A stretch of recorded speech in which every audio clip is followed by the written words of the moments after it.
Joining me from Washington, D.C., Steve Clemons, editor-at-large at The Atlantic Monthly, senior fellow at the New America Foundation. We should mention that at stake here, perhaps, is $1.3 billion in aid which the U.S. gives to Egypt, and which various people are now suggesting should perhaps be withheld because of what's happening.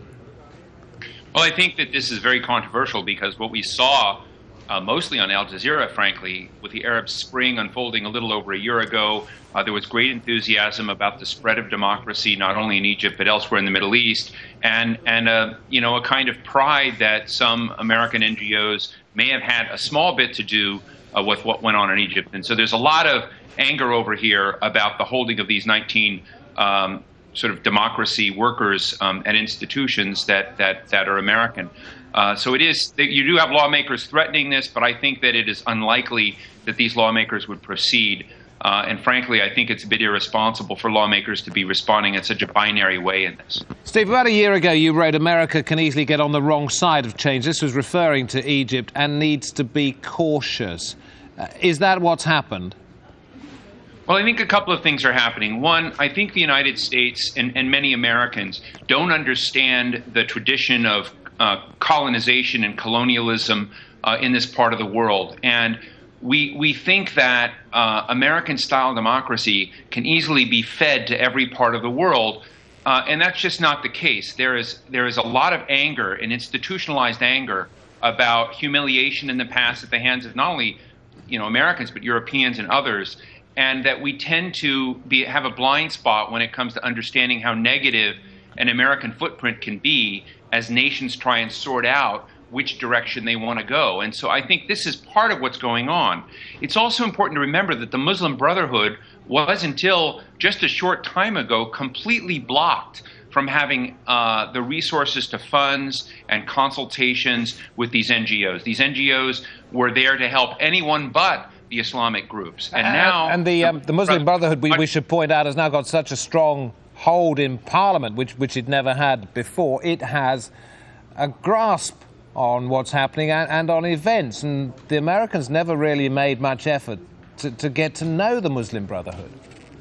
No, I was in the White House, actually, with some of these meetings, and one of the representatives of one of these groups, the International Republican Institute, basically said that the barriers that were on these organizations, these U.S. organizations, in dealing with the Muslim Brotherhood needed to be lifted. So this was a Republican saying, we need to deal with these other groups as well as everything else. Otherwise, problems like this will happen.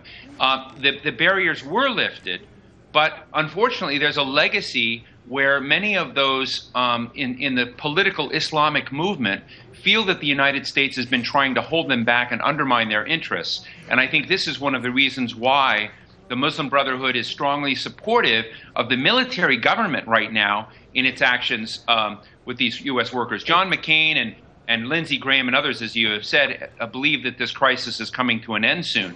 But it doesn't change the fundamental fact that just because we've had an Arab Spring and an Arab Revolution inside Egypt does not mean that these new important political power centers are going to tilt automatically towards Europe and the United States. Can I just try and wrap this up, Steve, with this final point? When it comes to Middle East tensions, there is a peace treaty between Israel and Egypt.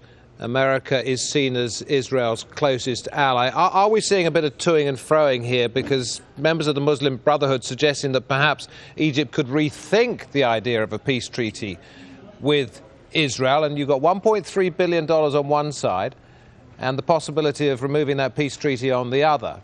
Is it all down to bargaining? Well, I think that, there are no permanent lines in foreign affairs. That at least thus far, even the Muslim Brotherhood is saying that will respect the instruments that have been previously negotiated and be a responsible participant in government. That said, there are a lot of tensions in the Middle East right now, and we have lots of tensions in Syria, growing tensions with Iran, and what Israel decides to do and doesn't do is going to affect the calculations of other governments, not only Egypt but others. And so to some degree, the Muslim Brotherhood is firing a warning shot across the bow of Israel that it begins to engage in disruptive behaviors, what it perceives to be disruptive behaviors, any one of these could be as an excuse to essentially to renegotiate or essentially ignore the provisions of that peace treaty. Thank you. Thanks very much. That's Steve Clemons talking to us from Washington, D.C.